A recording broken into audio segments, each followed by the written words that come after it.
Welcome to On Tapes, a podcast about the physical medium of VHS tapes. My name is Rowan, and each week my co-host Mark and I will look at 3 tapes. One film which I have chosen, one film which he has chosen, and a third novelty tape which we pick at random. So what tapes do we have today, Mark? Today, Rowan, we are going to look at In the Cut by Jane Campion from 2003. To Sir with Love 2, a sequel to the 1967 social drama film starring Sidney Poitier.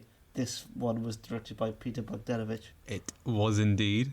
And a line dancing video called Bootscootin. Apostrophe. Where do you want to begin, Mark? Let's start with In the Cut. Okay, this is your tape, take it away. Yeah, In the Cut is a 2003 erotic thriller, kind of? Sure, yeah. Psychological drama. Well, it's more about eroticism in general than it is an erotic thriller. It's kind of a deconstruction of the genre. Yeah. It's about a woman who is an English teacher. Mm-hmm. She's taken to the lighthouse. Make a note of that. She sees someone receiving fellatio in a pub. Yes. And he has a tattoo. She basically gets wrapped up in this whole police case. Yes, there's a serial killer going around who disarticulates people. Yeah, not good. That word has 2 meanings. It's not really about the details of the plot or the vagaries of like who did it, who the killer was. Because again, by 2003, the erotic thriller had, I guess, done all its twists and turns that it was any thriller. So it kind of got to the point where it's not about the twist anymore. You've got to try something new this genre, or else like, what are you doing? This is very much more of a Jane Campion film than it is a genre piece. Mm-hmm. It kind of reminded me of Brian De Palma's films in that sense that they're tonally, there's like a sort of extravagant plot about murders and so on, but really it's about the details and intricacies of desire. Really Hitchcockian. Mm-hmm. I've seen this film compared to Vertigo. Every thriller gets compared to Vertigo, doesn't it? You're not wrong. Do we want to talk about the trailers before the tape first? Yeah, let's talk about the trailers before we get into the nitty-gritty of the film, because there's a lot to speak about with regards to the film. By 2003, I feel like obviously VHS was on the decline, so we get some coming soon to rentals. First one is for the film Spun. Which I'd never heard of. Really? You never heard of it? Never heard of Spun. It's a pretty infamous film, I suppose. It looks like a film that would be infamous. It's like a Requiem for a Dream train-spotting type thing. Yeah, with a lot of like faces you recognise in it. Yeah, Brittany Murphy, Mickey Rourke, Mina Suvari, John Leguizamo. Mm-hmm. And it wasn't mentioned in this trailer. Directed by Jonas Åkerlund. Ooh. It does look like a music video director's first film. And then we get a trailer for Master and Commander. Far Side of the World. Surprisingly has a cult following. Yeah. Has a lot of people who... I've heard people talking about Master and Commander in the past few years. Yeah, definitely. On the internet loves it. Even in person I've heard people talk about Master and Commander. I remember when Oceans Have Become Battlefields became a meme. Not aware of that meme. Yeah, no. Anyway. Beyond Borders. Yeah, I'm looking at my notes. I just have Beyond Borders question mark. Film starring Angelina Jolie and Clive Owen that was some kind of exploitative romance drama about aid workers. I'd never heard of this film. No. The trailer makes it look really actiony. Apparently it's not actually at all. And it's directed by Martin Campbell, who did Casino Royale and GoldenEye. Oh, really? So this must have been right before that, if it was like 03, 02 kind of time. Well, the thing I most noticed from this trailer was the credit font was Papyrus. It looked like the cheapest shit. Nice. It was cool at the time, though. Papyrus was cool? Yeah. Were you not using Papyrus back in the early 2000s? I didn't have a computer in the early 2000s. Fair enough. Didn't have a computer in the mid-2000s. Go on. Didn't have a computer in the late 2000s. You're actually reading all your notes right now from a typewriter page. Are there any more trailers on this? No, I don't have any notes on any more trailers. No. But before we actually talk about the film proper, it was a very good-looking tape. And we talked before about these gritty type of films looking good on tape because it's like a bit rough and whatever. I was going to talk a lot about because I've seen this film twice now. I've seen it not on tape and I've seen it on tape and I watched the tape version after. And I had a lot to say about the cinematography. Mm-hmm. And I was interested to see how that would translate. And it really worked. It made it look really grungy. Good, okay, good. I'm glad I haven't lost anything on this. I've heard people say this film looks bad, which it doesn't. It looks great. The cinematography is by Dion Beebe, who would later go on to refine this style. This is shot in film. He would later go on to work on Collateral. And Miami Vice. Who directed those films, Mark? Michael Mann. And he would do that kind of very hazy, like constant like racking focus. Everything's sort of shot sort of woozily, very dark, very hyper-saturated images. Yeah. Well, if we're going into the film now, one of the first things I picked up straight away in the kind of opening scene as we follow the main character was the very voyeuristic camera work. Yeah. And all those like scenes where you see her from like across the street and it's all handheld stuff. Yeah, it's great. Yeah, it kicks you right into it. Really puts you into the mood of like Jane Campion's world is very sleazy and male-gazy, full of like, especially this film. I've heard this film described as a film where it's an erotic thriller where everything is sexualized.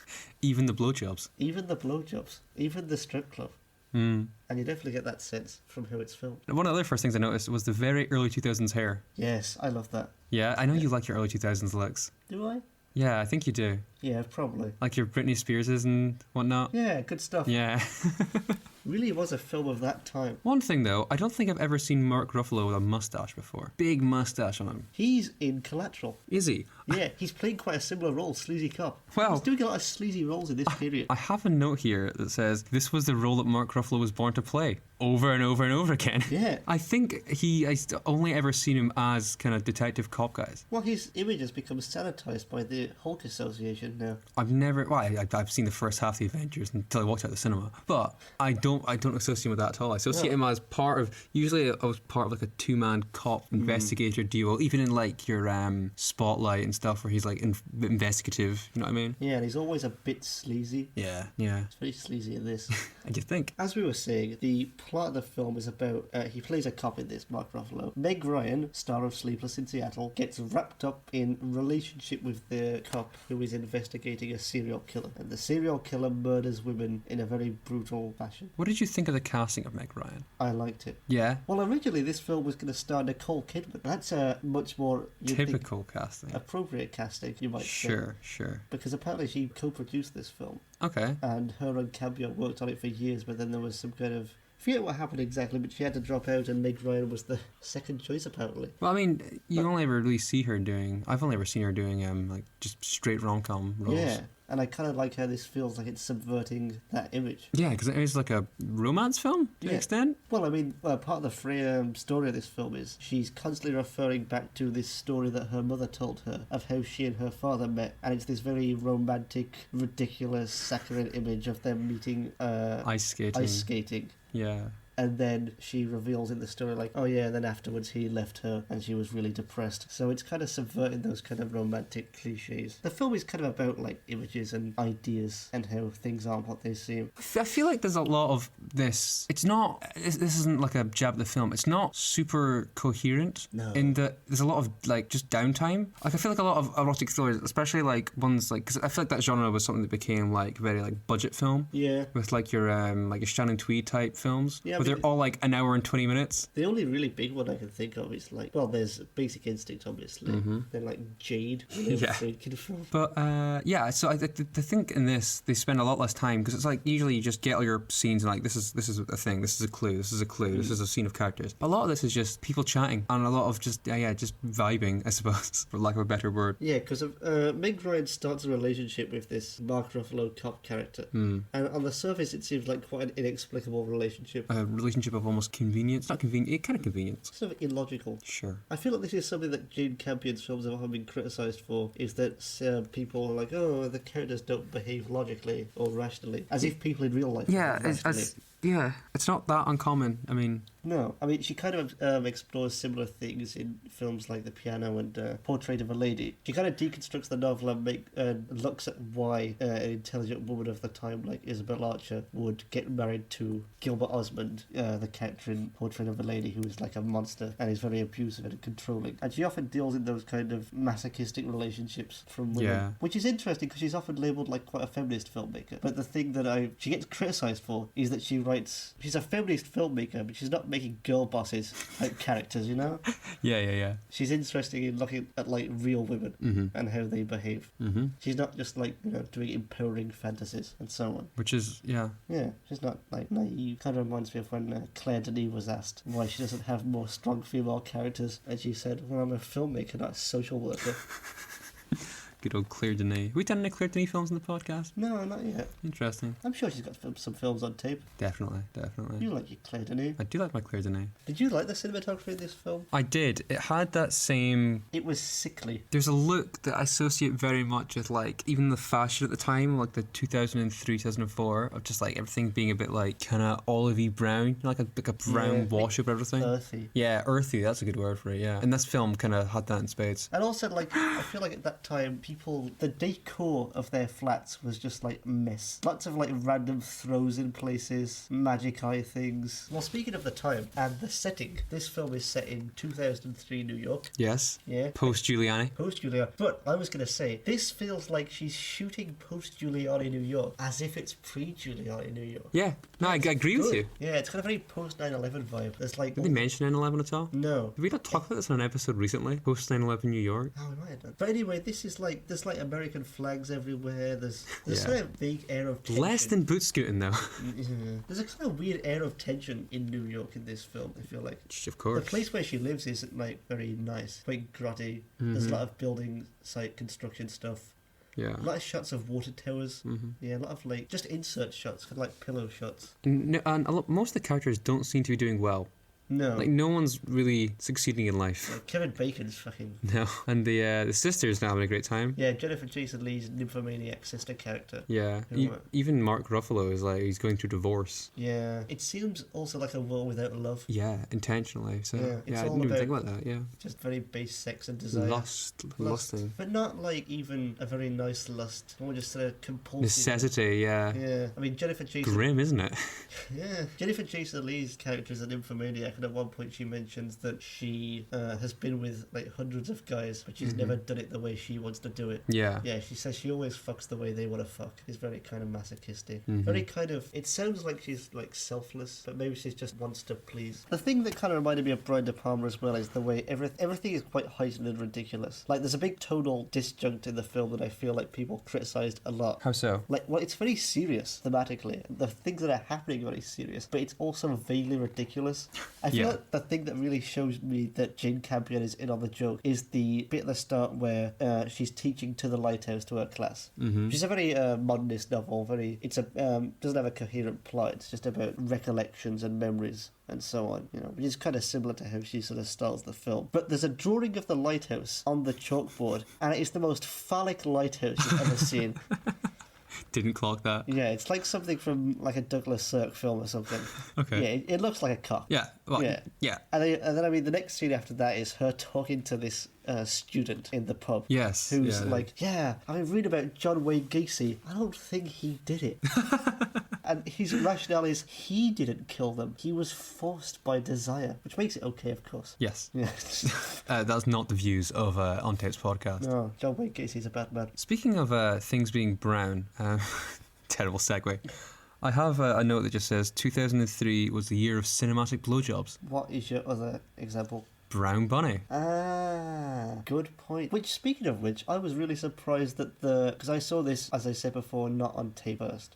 I didn't think we'd see the penis on the tape version. Really? Why? I just the kind of thing they would have censored on a VHS tape. The tape is rated 18. Yeah, but you usually don't, even in films, you almost never see full frontal male nudity very often. It's just Shaft. Yeah, it was just Shaft. Not the character Shaft. No. It's kind of one of those films like Brian De Palma, Hitchcock, where you've got the sort of central plot, then all the visual stuff and dialogue stuff is all very suggestive and thematic. Like, one of the first things that is said in the film is Meg Ryan is meeting up with Jennifer Jason Leigh's character, and Meg Ryan's character is really into language and poetry and words and stuff. Yeah. Because it's kind of like part of the film is it's about communication and, the difficulties of speaking in this modern world and so on. And she's got some things on the fridge, words that she likes. And Jennifer Jason Leigh's like, what's that word, Virginia? And she says, no, vagina, as in he penetrated her vagina with a hammer.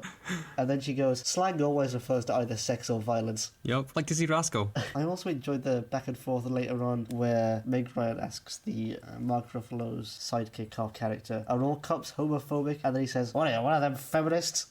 Yeah, there was a lot of quick dialogue in this film, as in quick wit. Yeah. There was a line when I think it was someone was asking about a name, and then his name was Webb, and Martin Freeman goes, "Is that two B's or not two B's?" I don't know. That's an overused joke, but that used to got me, if I'm being honest. I love films like that. Just get stupid dialogue in it. Stupid lines that stick in your mind. Yeah. Even if it's, a throwaway line, it sticks with you. Yeah, exactly. It's like what we do with The Simpsons. We just throw random lines of The Simpsons at each other. At each other. What did you think of the constant shots of feet in the film? Gonna be honest, I didn't notice. It's interesting. Maybe that was what was cut from the tape version. All the footses. But it doesn't feel like she doesn't film the feet in a kind of fetishistic way. It kind of feels like she's teasing with the feet. It's not like when Quentin Tarantino films his feet because he likes to. It feels like she's teasing us, saying they're just feet, but if I show them enough, you'll think it's a fetishistic thing. Why is that? She's showing that they're grounded. Here's your feet, they go on the ground. That's some good shit dialogue. What, the podcast dialogue? Yeah. This isn't dialogue, it's just two guys talking. Oh, yeah. You think someone wrote this nonsense? All the men in Jane Campion's films are all awful. Yeah, I know. What do you think of that? You're just confused guy. It's just, she reads us quite well. We just don't know what we're doing half the time. Yeah. It's like basing a film around that. It's not that she's don't write competent male characters. None of us are competent. No, God, no. I think she's been accused of being a misandrist before for that. They're always going to accuse people of anything, though, aren't they? Yeah, I don't think she's actually I don't think she hates men. She's kind of using it as a rhetorical device. Yeah. It's, it's part of the point of the film and her films in general. And I was going to say, it's kind of an interesting contrast to most erotic thrillers where all the women are bitches, and that's like the whole thing. So it kind of feels like a reversal of that as well. Yeah. Even the men who aren't just awful, and even the characters like Kevin Bacon are just pathetic. Yeah, I know. Why was he in this? I don't know, he's good in it. I know, but it's a random. He's only in a few scenes. Well, he's like he seems like someone who wants to be a nice guy. I mean, you've got that. No, I'm saying, why was the actor Kevin Bacon? Why did he do this film? He just picks his roles. Yeah, he was in was it Mystic River the same year? Yeah. So, I'll jump over into this. I think he's really good in this. Yeah, he likes doing these roles that are kind of pathetic. Yeah, I was gonna say not typical Kevin Bacon, but I don't know if there really is typical Kevin Bacon now that I think about it. I just love that image of him there, kind of begging her to scratching at himself. Yeah, and he's got this hideous dog. Yeah. Really unkempt, ugly thing, and he's wearing a nurse's uniform. Yeah. What did you make of the partner character? Oh, the other one. Yeah. With the water gun, because he had his actual gun taken off him because he tried to kill his wife. Yeah. His portrayal in the film seemed quite confused. How do you mean? As in, it kind of flip-flops back and forth between I'm best mates with Mark Ruffalo, to being no, don't trust this guy, he's weird. It's one of these things where when you have a thriller with a whodunit thing, there's not much, it's got to be someone in the film who's done it. Yeah. So when it is him, it was still kind of cool, because he plays it in a really cool way, I think. Yeah, that's the tattoo reveal, and then he kind of cuts that shot of her looking up at him, he's like, yeah, I know I fucking did it. I mean, you can still believe quite easily that it's Mark Ruffalo that did it. I mean, the relationship between Mark Ruffalo and the partner is very much the kind of, they're friends, but they hate each other. That's what I'm saying, yeah. 1 minute, it's like... Oh, yeah, he's my best mate, but also he's a monster, you shouldn't trust him. It's like you and I. I was thinking of Trainspotting with Begbie. Oh yeah, he's fucking psycho man. But he's a mate, so what can you do? It really is that. Yeah, he's a mate. Yeah, they're in they've got their club that they're allegedly in, where they've got their the Three tattoos. of Spades tattoo. Yeah, which is what she sees. That's the giveaway. Yeah. Yeah. What did you think of the bit of the lighthouse at the end? I love the way the lighthouse is shot underneath George Washington Bridge there. Yeah, I like locations. Me too. That are stick in your mind. Yeah. It's really claustrophobic there when she's in the... Yeah, I didn't like that. In a little caged bit, yeah. Yeah, and then spoilers. We've kind of spoiled it already. Oh, yeah, I mean, that's the thing with Untitled. It's just expect us to spoil it. When she... We're not that kind of review. We're not telling you to go and watch it or not. We're just finding the films on tape and talking about them. Yeah, for a laugh.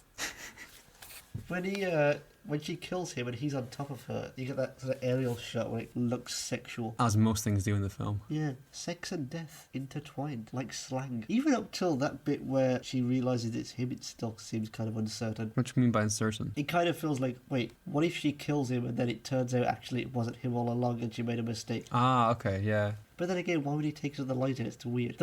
As we said, he's a weird guy. Yeah, the way he plays it doesn't seem like he's about to kill her, but I guess he is. She does, that's one thing that's kind of typical. She does go into this blind thing when she thinks it is Mark Ruffalo. Yeah. Towards the end, when she runs pretty much into the arms of the partner. That seems very typical of a thriller type film. Yeah, it does. But I mean, you can't critique something like that having some of the cliches still in there, you know what I mean? Yeah, and it doesn't matter. It's like plot logic doesn't matter to a film. Oh yeah, like I know. I did like as well the thing about how the killer puts an engagement ring on his victims before he kills them. Which feels very on the nose in terms of what the film is trying to say.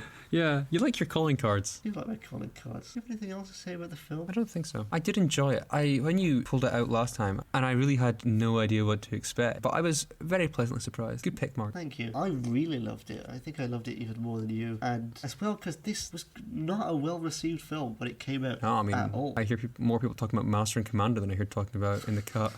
In 2003 when you were 5. No, in present day. I got quite very mixed reviews. I think some people called it pretentious. Some people said it was too intellectual and also not at the same time. I think people just didn't know what they got. Wanted. No. You don't know what you want. Oh, you got it. Yeah.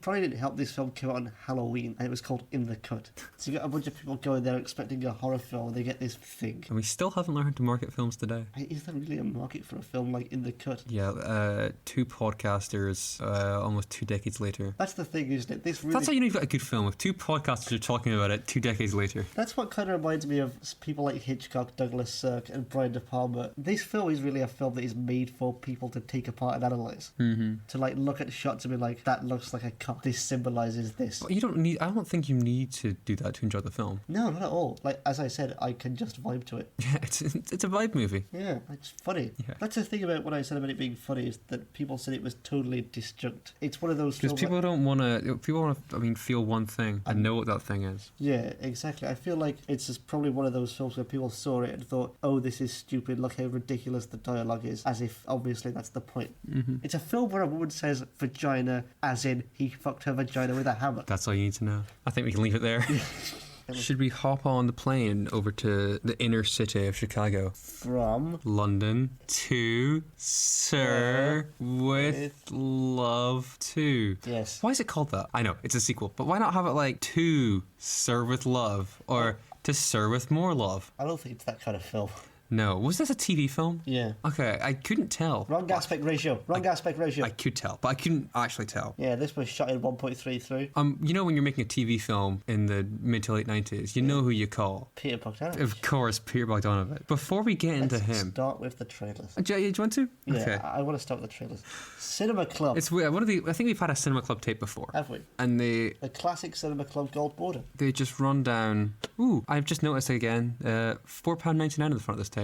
I should talk about how I got this tape first. Yeah, go on. So back when we first started doing this podcast, I was buying tapes, but to save money, I was buying them like job lots on eBay. And so that there might be 3 films in the set of 7 I like, and then the other ones just come with it or whatever. But it's cheaper to buy them individually. Like when I bought my John Wayne box. Yes, exactly like that. So I buy this set, and I'm going through. I'm like, oh, cool. These are the ones I want to actually use. Set them to the side. Let me see what other nonsense I've got. And I picked up this, and I was like, oh, this just seems like rubbish. Like this is just gonna go on a cover and never get watched. Until I think you looked it up, and you just like, it was directed by Peter Bogdanovich, Bizarre. who Mark and I, whose lore Mark and I enjoy. I think should say. I like a couple of his films. I have seen He's some of just his films. Got a great life. Should I run down the films of his I've seen? Yeah. Saint Jack. His best film. Yeah. I mean, it's not really... It's more of a big Gazzara film, isn't it? It is. That's why it's great. It's him in peak sleazy brothel keeper mode. And then I saw The Thing Called Love, which is a good film. Ripper Phoenix's last film. And then Illegally Yours with Rob Lowe. Terrible, terrible film. And also another Disney TV film called A Saintly Switch. It's so bad it's not even on Disney Plus. It's just on YouTube. And that was my Bogdanovich. I mean, I'm aware of the other films he's made. And I've seen more of them. and the lore behind him. Like, what have you seen? I've seen What's Up, Doc, and they all laugh. Neither of us have seen any of his biggest films like Last Picture Show or Paper Moon. No, just the classics like To Serve With Love 2. So that's the story of why I picked this seemingly strange and nothing film. The tape itself, as we said, Cinema Club. So I had a bunch of trailers at the start, which seemed quite disjointed. I have old people stuff. The first one is Dad's Army. Yes. Actually, I think if you open up the inside, there's even more Cinema Club tapes listed. Yeah, there's a bunch more listed on the inside of this. But yes. I like the Dad's Army one, starring Captain Mannering, Sergeant Wilson, Lance Corporal Jones, and all your other favourites. The voiceover was done by the most proper English voiceover guy as well. Should we just run through all the trailers? I have them all. I've got them all written down as well. Okay. Anna Karenina. Fried green tomatoes. Yes. Oh. He said Fried green tomatoes. He did say it like that. Strictly Ballroom, the Baz Luhrmann first film. Mm-hmm. The Addams Family's next. It got briefly very family oriented with Addams Family and then Hook. And then Genghis Khan. And Genghis Khan, lots of yellow face, lots of James Mason. We'll get to the faces. Oh, we'll get to the faces all right. Waterloo. Yeah. And then the most insane thing. It caught me so off guard. Did it catch you up?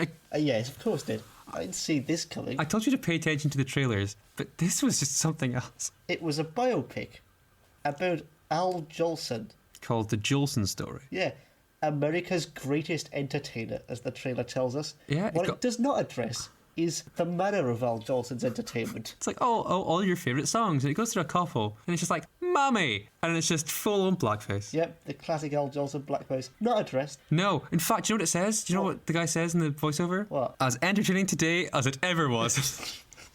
Not true. Racist as it ever was, maybe. I'm sure The Jazz Singer is a very fine film. I couldn't believe that it was just casually chucked on there. Especially on the front of a film like this. Yeah. A Sidney Poitier film. And they're just like, oh yeah, stick the blackface trailer at the beginning of that. I mean, Al Jolson, sure, very entertaining, very influential figure. Yeah. If you made a film about him, you wouldn't want to address the blackface. The way this advert was playing it was like, isn't this so good old-fashioned family fun? Yeah. This fucking minstrel show. I mean, they were still doing the black and white minstrel show in the 70s. Sure. I don't think it was... But it's just it was considered an issue at that point. It's just the casual way it was chucked in there. Yeah, it just isn't mentioned. Next That is stuff Weasel like came Hook. 5 years after this. I know. Madness. Anyway. And then the Jolson Let's sings again. Buy Hollywood board Oh, I was game. going to say, yeah, Jolson sings again. So they did another Al Jolson Another Al biopic. Jolson film. Let's Buy Hollywood. Destined to become a classic, according to the board game people. What was this? I don't know. I couldn't tell. It apparently was a fundraising thing for National Children Health thing. That came after, but was the board game for that? That's what they said. All profits went to that. Ah, okay. Yeah, it was a board game where you are He like is a Hollywood mogul. Yeah. A Harvey Weinstein character.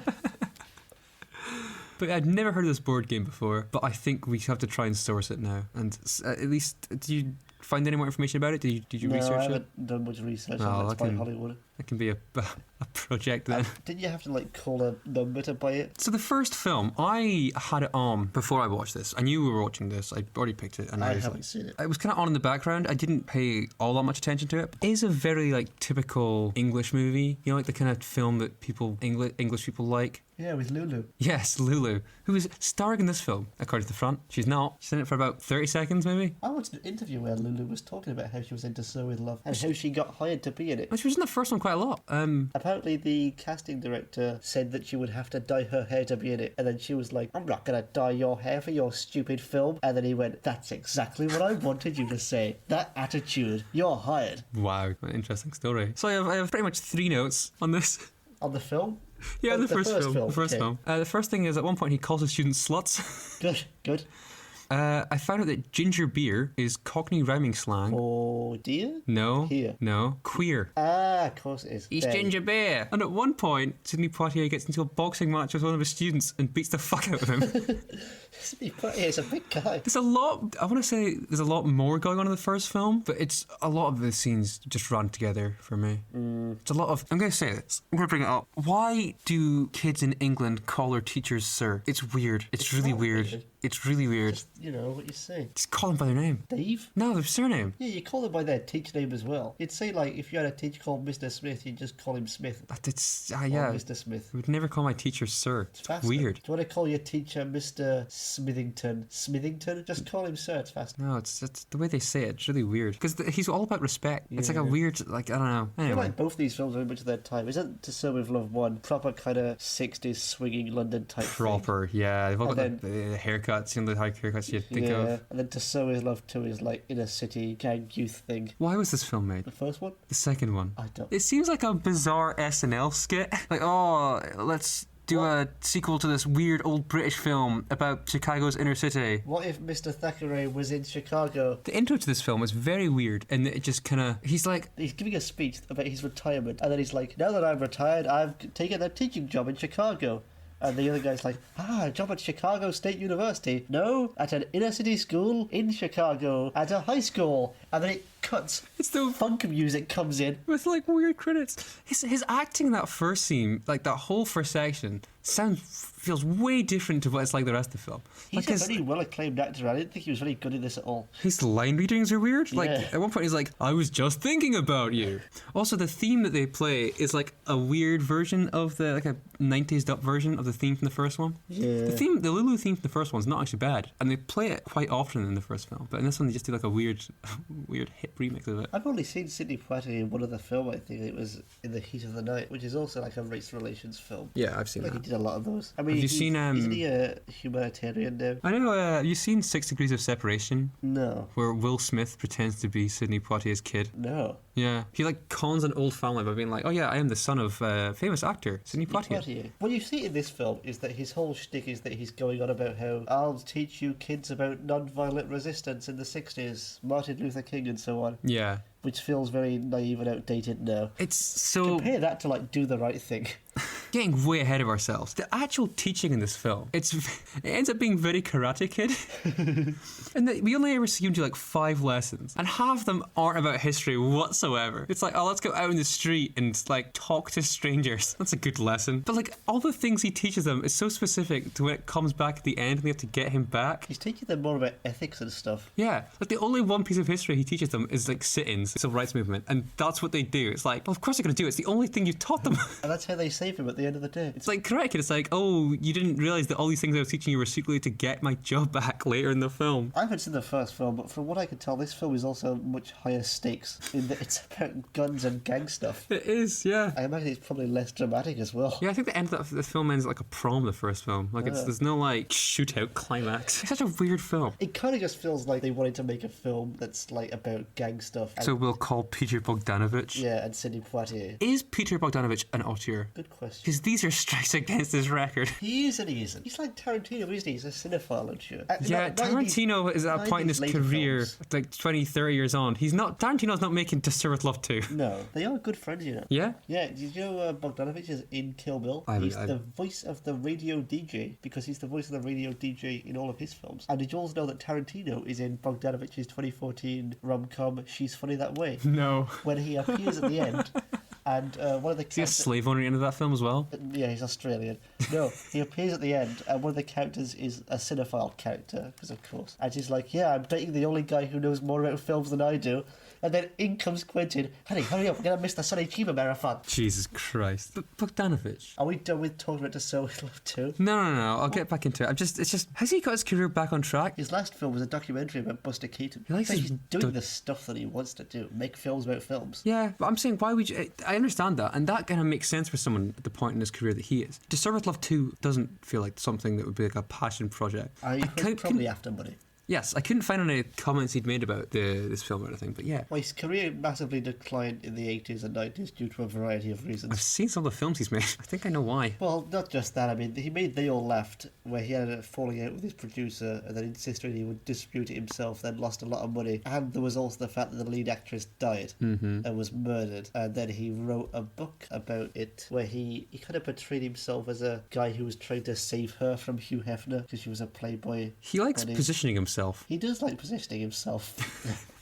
In history. Yeah. Drawing himself into history. Well, let's talk more about his life. He started as a film journalist critic, then he ended up working for Roger Corman. Did he have a podcast? No. He was working for Roger Corman, and he made a film for him called Targets. Mm-hmm. And then he made 3 huge films that were big successes. Last Picture Show, What's Up Doc, and Paper Moon, which, interestingly, all of them were made by his uncredited collaborator wife, Polly Platt. Okay. Who people have discussed how it's interesting the fact that his career took a massive nosedive after they broke up due to him having an affair with Sybil Shepherd. Ah, you would though. It probably didn't help that he's kind of annoying. I think everyone got sick of him. As we've seen, I don't know if we've talked about this specific interview, but the directors on Dick Cavett. Dick Cavett. When he's on with... Who's he on with? He's on with Altman, Mel Brooks. He just keeps bringing up people he knows. He's a notorious name dropper, this Bogdanovich. He's kind of like Scorsese, but he doesn't have Scorsese's his charm. No. Or the catalogue of films. Yeah, oh yeah, John Ford and then Howard Hawks. I mean, he made a documentary about John Ford, where apparently he really annoyed John Ford. I know, yeah. And of course, The Wells connection. he lived with Orson Welles for a long period of time. Yep. Because he sort of met Orson Welles, was like, "You're Orson Welles, I love you, you're the greatest director of all time." And Welles was like, "Yeah, I am. Can I sleep on your sofa?" I want to get to that level where I can just have enough like respect amongst my peers, just be like, yeah, I'll just sleep on your sofa, fuck it. Apparently Sybil Shepherd said that he smelled. Well, he would. They ended up working together for a long time, and like Peter Bogdanovich was trying to help Welles make films and get funding. It was very difficult for him. And Bogdanovich, I think, was very patient with Welles. Well, he was really good. Difficult. He was really good when he was acting in Other Side of the Wind. The Wind, where he's portrayed as a fawning understudy. But he took it in stride and did it well. He did. He's good at that. So the role he was born to play. Brooks Otterlake. Great character name. I imagine it was very frustrating as well, though, for Welles seeing Bogdanovich was incredibly popular. He was huge. Mm-hmm. Well, then. Yeah, for a while. Yeah. And then... New Hollywood, I think they called it. Indeed. While Welles was there, languishing and having to, scrape together any bits of film he could make. Yeah, and everything he was touching was kind of just, crumbling. Yeah. But, of course, eventually Bogdanovich's career started to decline after he made a series of really awful films. And then he kind of came back briefly at the end of the 70s with St. Jack, which caused a falling out between him and Welles. Because Welles wanted to make St. Jack. Really? Yeah. Didn't know that. But he was apparently taking too long to write a script, and then Bogdanovich felt a bit irritated and betrayed by this, so he's like, "I'm going to do it." And then Welles felt betrayed by that, and they had a falling out. They got back together eventually. Maybe it's for the best, though, because you think Orson Welles would have cast Ben Gazzara as the lead. He wanted Jack Nicholson. I'll take my Gazzara, thank you very much. And that's, of course, why Orson Welles had to start hanging out with Henry Jaglom. Oh, no, that's a... I said before, I would like to be at that level where I could, sleep on my peer sofas, but it's a stretch to call Jaglom and Welles peers. Jaglom's one of those names, you hear him and be like... I don't even know who this guy is. He's got a lot of polarising films. Always been called pretentious, and he writes his own films. Maybe he's an underrated director. Jaglomania, some would say. And then you watch his films, you're like, what the fuck is this piss? How many of them have you seen? Just the one? Yeah, I've seen bits of A Safe Place, and it was very poor. No. He has a style. Yes, bad. But of course, Jaglom, Bogdanovich was Welles' confidant for a long time, and they, transcribed a series of interviews and ended up releasing a book called This Is Orson Welles that's very well acclaimed. Jaglom's approach to chronicling Orson Welles' life is to secretly record all of their meetings and get all of the weird stuff Welles says in their meetings and publish it without his permission. He's a... Bogdanovich wouldn't betray him like that. And then also put his face at the beginning of all his films. We watched his film Eating, and Welles' face just shows up for some reason. I guess it's his the first frame of the film. I think you have to watch this atrocious film about women just talking. Talking to the camera for about an hour and a half. Yeah, like he thinks he's fucking Eric Romer.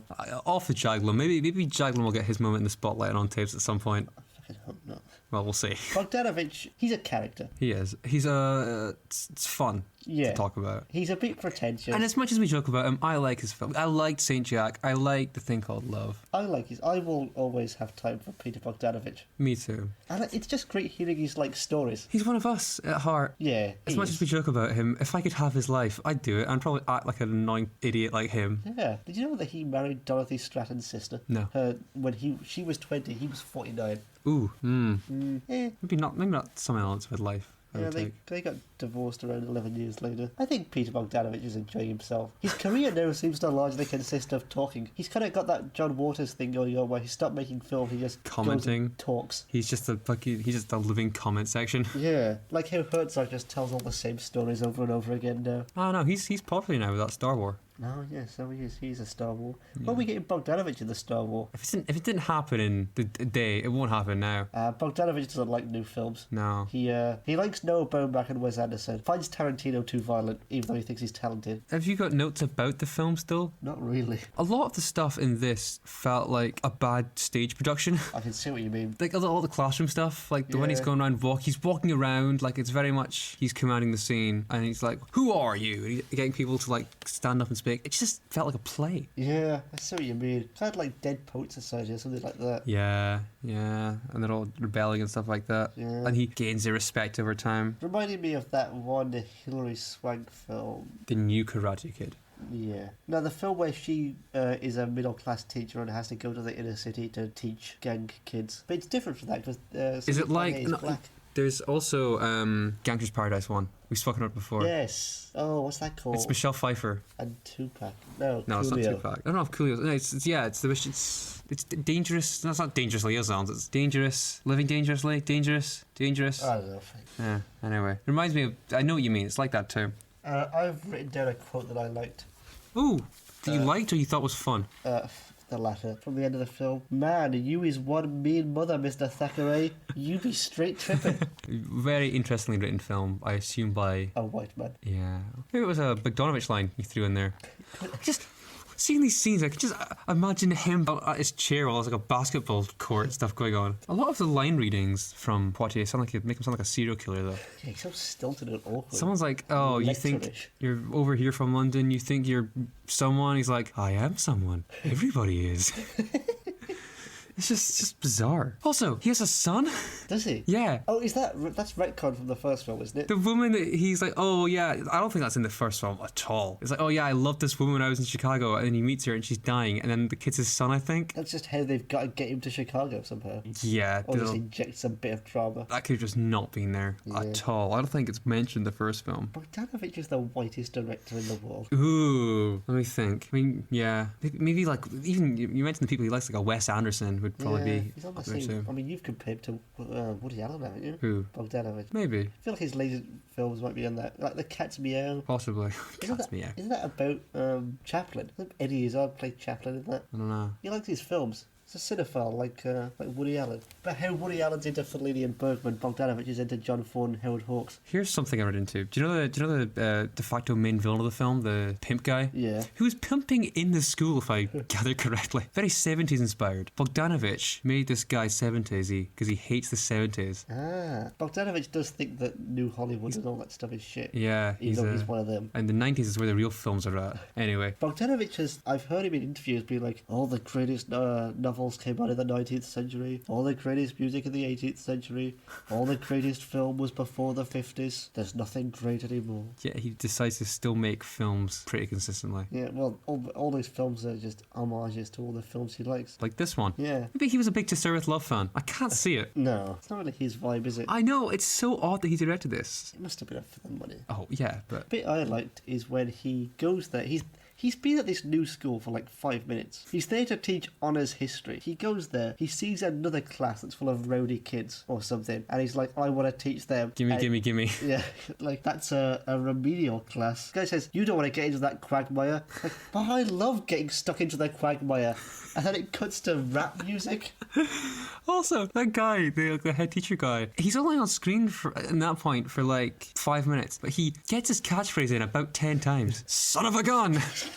He must say it at least 5 times in probably 5 minutes. All the characters were dweebs. Weenies. Yeah. Bunch of weenies in this film. Oh, I made a note of a To Sow With Love 1 review that I thought was amusing. Oh, go on. This is contemporary. I want to know what you think of it. It says, the sententious script sounds if it has been written by a zealous Sunday school teacher after a particularly exhilarating boycott of South African oranges. Okay. Is that kind of the vibe? Mm. I mean, from what I gather from it, it's a very tame kind of race relations film from that time. Yeah, there is parts, because, I mean, there's probably more race relation stuff in the first one than this one, if I'm being honest. Because he's more of a fish out of water there, honestly, weirdly. He seems to connect quite well with these kids after. It's one of these things where they all come around quite quickly, because they respect him, I guess. Yeah, it always happens, doesn't it? Yeah. It's been compared to, as well, that 1955 film that's similar, Blackboard Jungle. It's a similar kind of thing, except it's like 50 greaser kids. Oh, they're the worst. Yeah. Anyway, should we boot scoot our way over to the novelty tape? I guess so. I just totally forgot this exists, to be honest. Well, you've watched it. Unfortunately. Can you describe what happened in Bootscootin? There was a woman, and then there was like a group of people behind her, and she was I'll do it. Okay, fuck you. very patiently explaining line dancing techniques. So this tape is an instructional guide to line dancing, hosted by Steve Crosby. Steve Crosby, The man who assembled steps. Yeah. You see the connection? You can, but given their I think it was their first single, Yep, 5, 6, 7, 8, which has a line about boot scooting in it. So it was a hot topic in the late 90s, and he introduces these segments. There's I think 4 different dance routines that you learn, Yep. or 5. It's 5. Too many. And there's different presenters, I guess, for each of them. It's the same group of people, but like they take in turns for presenting. And, Rodeo Ruth's the best one. there's one woman called... They've all got normal names, except for Rodeo Ruth. And I think, Mark, you have information about Rodeo Ruth? Yeah, I've been on her website. We'll post the link probably on Twitter, yes? Oh, yeah. Ruth Lambton is her real name. Age undisclosed. Location Surrey. Job line dance personality. Likes dancing, music, country and pop, big dogs and beetroot. She was quite good at her job. I think she was probably my favourite instructor of the tape. Not that I was dancing along to it. I did to begin with. Did try to follow the steps. It can't be that. But she can't be that. This website can't be that old because her iPod playlist apparently contains The Shires, Train, Carrie Underwood, and The Vamps. Well, I was going to say, of course, but you know, is it just okay? That's just the four. Not any New Frontier who provided the music for this tape. No. Apparently, she met music entrepreneur Steve Crosby and founded Bootscoot in 1994. So Bootscoot's a company. I think. Okay. Steve was keen to play his favourite country tunes every night while Ruth led the dancing. So they just hung out and he listened to music while she danced? I guess. Due to the big success of Bootscoot, Ruth and Steve promptly employed and trained a young and vibrant team of professional dancers and DJs to help run over 30 classes. Bootscoot was a class. They ran a national line dance competition. So was this like a sweeping craze that I'm just not aware of, or were they trying to force it? It sounds like they're trying to force it. Well, amongst other TV appearances, she taught Terry Wogan how to line dance on Children in Need. Teaching Terry Wogan how To line dance. It's a bit of Dark of the Matinee for you all. Her favourite line dance moment, apparently. Oh, wait, no. Favourite line dance moment? Steve wrote a song called 5678 and had the idea to recruit a young band to sing it. Ruth helped choose the members, choreograph the dance, and came up with their name, Steps. She's the brains behind Steps. Her and Steve. Oh. Favourite line dance moment? Teaching Patrick Stewart, actor Captain Picard, Star Trek, how to tush push for a movie. Where's the tush pushers in this? Where was Patrick Stewart in this? Oh, he was in the crowd. He was one of the old blokes in the crowd. She was also the most like up for a bit of fun. There's one of the dance moves. She gets her finger guns out. Yeah. Tells you to do your finger guns. That reminded me of the classic Joseph H. Lewis film noir Gun Crazy. Always bringing it back to cinema. You're like Peter Bogdanovich. That reminds me of this old movie. Watching a good Peter Bogdanovich interview where he was talking about how he hated... he told Wells that he didn't like the trial. And Wells said, I don't like the trial either. And then he goes, yeah, then I spoke to him again 3 months later and I said, oh yeah, just like the trial. It's like, I wish you'd stop going on about the trial, Peter. I just said that to please you. I actually love it, and every time you insult it, it destroys a small bit of my little treasure. And then forever after, he held it against him by referring to the trial as that movie you hate. It's not something you would do. But apparently they both watched it together and really loved it. Oh, they're good friends, you know. Wells says that, yeah, one of the things people don't get about that film is how funny I intended it to be. Bogdanovich said, yeah, and then we watched it together and we were laughing so much and no one else was. It was great. I like the image of Wells lying on Bogdanovich's sofa with a blanket over him while Bogdanovich is sat on the floor while they're watching this movie. Just at like the foot of the chair. I mean, I've told you the story that Bogdanovich says about how Wells... His favourite director was Ford, but there were certain Ford films that he didn't like that much. So they put on the searches, and apparently Wells was like, this is ridiculous. This looks stupid. Their makeup is bad. And then Bogdanovich was so agitated that he turned off the searches and said, you're giving insufficient reverence to Ford. Well, we're going to have to come back to Bogdanovich. I'd like to think Wells was just doing it to annoy him as well. Yeah, we'll have to come back to one of his better films at some point. Definitely. You can load up on more Bogdanovich stories. I mean, you've seen the picture, right, of Bogdanovich and Wells in the supermarket, and he's got like a massive trolley of just crisps and stuff. I've never seen this. I'll show you. It's a great. Tweet it. I'll see it on Twitter. They were probably combative, but I imagine that they were like great pals. I mean, Bogdanovich is a bit irritating. It's like you and me. You're a bit irritating, but... But, you know, I edit a good podcast. Did you like the injury warning at the beginning of this tape? Oh, yeah. Don't do it if you're pregnant. Pretty much. It's good to get that disclaimer out the way, because, you know, 1997 line dance craze did sweep up a bunch of pregnant women. I mean, I imagine it would. I mean, this is pretty strenuous stuff they're doing. There is some hip shaking in this as well. Gets a bit risque. I like the little graphics they give you of how to move your feet. Yeah, the little diagrams on the floor. that just get messy. Yeah, the way it's directed as well, like, they'll give you her, like... The POV? Yeah, move to the left, move to the right. Then it'll give you her POV of her feet as they're moving. But it's not looking down, it's like looking down and back. Yeah. So like you're like, imagine if you're like like on a bridge looking beneath the bridge. It's that kind of weird perspective. So awkward. And it's moving as well, it's in motion. And then after they teach you the steps, then it'll give you the big... It'll add the music. And then it'll cut midway through the dance to it's like a flash mob. And just the room just filled with a bunch of old geezers and stuff. All just in a line, dancing. all dancing in this hall they're in. Do you make a note of the different steps? No. H, Claire, Lee Latchford Evans. You got to finish it now. Is one called Paul? I'd like to ask you to rank the worst tapes we've watched as the 90s tapes. Because this one, it was an hour long, this tape, and it was the same over and over again. I dislike this more than the Steam Fair. Really? Worse than the Steam Fair? Yeah. Worse than the trains? Yeah. This is the worst one yet. Maybe not worse than the trains. Remind you, the Steam Fair was 3 hours long. This is just an hour. In terms of, like, it was... The Lionel Richie? There was fun to be had with Lionel Richie. There's fun to be... I feel like we were able to riff on those a lot better. Maybe it was just the mood we were in when we watched this. But I just was so bored. It's a hot day, we're tired. I don't want to watch flipping Bootscootin? Rodeo Ruth. Well, I'm going to promise you, I can't promise it. Hopefully, next week's tape will be better. I don't want to offend the line dancing community. Oh, here we go. But who was this tape designed for? Was it designed for people who know a bit about line dancing, people who are curious about line dancing, or people who know nothing about line dancing? Because speaking as a line dancing neophyte, I was not entranced by the world of line dancing from this tape. Maybe that's just me. Maybe line dancing just isn't for me. But in terms of engaging someone who doesn't have that much of an interest in line dancing, it didn't work for me.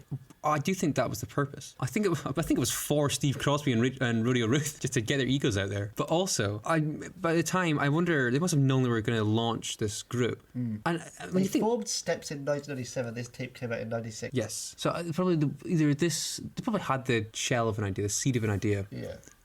But when you think of Steps, they're not really like apart from that one single, you don't really think of them as like a country music pop group. Europop group. So I guess they kind of abandoned that idea quickly. The line dance craze died out. That's why quite a few members of Steps, the original people they had in Steps, didn't want to be on board because they were worried Steps was going to be a one-hit wonder. And they turned into more of something after that. So I guess they were kind of let down. But Steps still wasn't that much of a thing after the first song. No, but they also do a reunion tour every 6 months. Yeah, I guess they're popular enough then. With the mums, of course. The thing is... That's who it's for. It's for the mums learning to line dance the steps. There you go. I think the thing that really irritates me about this is how top-down and commercialised it feels as a concept. Like, it's just two people who are like, line dancing, that's something we can promote and make some money off. We'll, start this craze, we'll start different classes, we'll get all of these, we'll form a band from it. It feels very much like something that was put together by A&R men. Yeah, it wasn't like bottom-up kind of craze. If it was like people who are really passionate about line dancing, talking about how they wanted to spread it around because it's something they love, and it's something that sort of spontaneously grew like that, maybe I'd be more on board with it. But the fact that it just feels like two people who are like, we can make some cash off this craze. Yeah. Or we can generate a craze to in future make cash. That's the thing, it feels like a really artificial craze. Yeah. Yeah. Pete Waterman was involved in Steps. I was going to say, we mentioned even the dancers, one of them just didn't seem like, it just seemed, they weren't dressed like all the other cowboy looking people. No. She just seemed like she was like a hired dancer, like here's your day rate, like she was here's the moves, here's a cowboy hat. Yeah, she looked like she was just doing like generic dance background stuff in her spare time, like R&B dancing. Yeah, and then she just got roped into this gig. Yeah, and she was much more funky with her moves than everyone else, who was really stiff. Yeah, like Brendan Fraser. Oh, there was a... Yes, so there were these, as we said, there were these main dancers that they cycled through, but they always had this kind of group in the back, and they would reposition every time, and one of the guys looked like a big, beefy Brendan Fraser looking guy. I liked him. He looked depressed. It was very eye-catching. There was one of the positions that made it look like they were right behind the lead dancer, looking over their shoulder. Turned to the left and he was going to decapitate her in his arms. Go to clap and slap her head by accident. Things that shocked me is that we were like noticing the different dancers, and then later on you were like, oh, that dancer is one of the instructors. Yeah. Surprising. It's like when you're watching a film and suddenly the main character like changes. Yeah. It's like, oh, they were here this whole time. They didn't announce who the main people were before they started. No, there was no like introduction section apart from Steve, of course. Yeah, Steve Crosby with his hat. His comically large hat. I think they would have sold Bootscootin hats if it had taken off. The outfits and the music is really bad. Some of the music doesn't even sound like country music. It's just like generic, somber music. Some of the stuff they were dancing to, it was really somber. It's like, ooh, now start swaying your hips, and it's like just like lonesome music. Yeah, I mean, I like country music, but not exactly Merle Haggard, is it? Yeah, you're not gonna think the kind of country that we enjoy. You're not really gonna be like line dancing to. No, more like tapping your foot. Yeah. Like the one Johnny Cash vinyl that I have is called 12 Foot Tapping Greats. Not 12 Bootscootin greats. Unfortunately not. I think that we've said all we can say about Bootscootin. Should we get on to the tapes for next week? Yeah, sure. I like how I still say week every time, even though there's like weeks between episodes. You'll record the next one on Monday. We'll see. Get the tapes. Should I go first for once? Yeah, sure, why not? Is it Goodfellas? It's Jackie Brown. It's Jackie Brown. Weirdly... You said it was a film we haven't seen together. I don't think we have seen it seen in the cinema. That'd be why I don't think we've seen it together. We have seen this in the cinema together. Well, it's Jackie Brown. Well, if nothing else, we've got a lot to talk about. We do. And it's been so weird that you've been bringing up Tarantino this whole episode. Yeah. Anyway, we'll bring him up next week, I think. I'm glad that... I'm assuming. At least not Pulp Fiction. No, it's at least we definitely don't not look like IMDb bros. Fun fact, this Jackie Brown tape came in the same bundle as The Sir with Love that I just mentioned. That would make sense. So you're happy? You're pleased that we've got something we know you like? Yeah, no, we know we like talking about Jackie Brown. We covered it a lot. Completely forgot we saw this in the cinema. Because I told you, it's not a film we'd seen together, but no, we have seen this. It's going to be weird talking about it because we've spoken about it so much that we'll feel like we're being cliched. I know. We'll bring up all my points about all my favourite characters. See them all here. Now, what have you got for us? I've got something quite different. Fahrenheit 451. Yeah. I believe it's actually called Fahrenheit 451. 451. Do you know who directed this film? It's Truffaut. Yes. I wanted to pick a film that was a foreign language film because I feel like we haven't done that many. So I thought, Truffaut, he's someone who's probably on tape. Written by Ray Bradbury, though. Yeah. It is in English. Yeah, no, I knew that. But we can talk about Truffaut. I don't have much to say about I've never seen a Truffaut film. Have you not? No. Oh. I've seen the last scene of 400 Blows a million times. He's kind of one of those directors who you either watch when you're first getting into films or you don't watch. Like Akira Kurosawa. Yeah. He's not as good as Kurosawa, I'll tell you that. That's going to be how I watch my first Kurosawa film, is you're going to have to find it on tape and give it to me. You said that I wasn't allowed to bring it up Kurosawa tape. Did I? Yeah. When? You said, if you bring a Kurosawa tape, I'll quit the podcast. Oh, I was obviously joking though, wasn't I? I don't know with you. You're a contentious character. No, I'm excited to watch my first Truffaut. I do own the DVD of Jules and Jim. Never watched it. I can't stand that film. Well, good thing we don't do a DVD podcast. All that remains is to hat. I'll let you shake it now. Thank you. It's my thing. Shaking the hat. I'll have that one. 14. 14. Is it a good one? Probably not. Probably not a good one. Is it Alan Partridge? I'd like to watch that. It might be good for one of us. Okay. Close your eyes. Yeah, this is good for one of us. It's Super Bowl 24. Big plays, best shots, and belly laughs. Is it a compilation of just good bits from it? I don't know. It's just Super Bowl 24 footage. That's what it says. Yeah, it's a Niners win, of course. That's why you bought it, of course. It's only 50 minutes long. That's tolerable. And you've watched full NFL games with me. Yeah, not paying that much attention. No, you probably watch about 50 minutes of content just glancing up. But yes, There is only 15 minutes of content. I don't know. It's not the actual Super Bowl. It's clips of big plays, best shots, and belly laughs. Just they're selling it on the fact that it's including footage from the Super Bowl. It's just from the 1989 season. Okay. I bought this a while ago. Who did the 49ers beat in the final? I want to say, the Broncos are on here. I think it was the Broncos that year. Denver Broncos. So are you pleased with that pick? No. It could have gone worse. Rowan is a big fan of American football. I think it's unwatchable. It's going to be a good week for me. I'm looking forward to these tapes. Looking forward to Jackie Brown. Yes, good. So I think that's everything for this episode. I'll ask you now, any closing remarks, Mark? What did I do wrong, Daddy? It's Peter Bogdanovich in the other side of the room there. And with that, I will say goodbye. Bye-bye. Goodbye.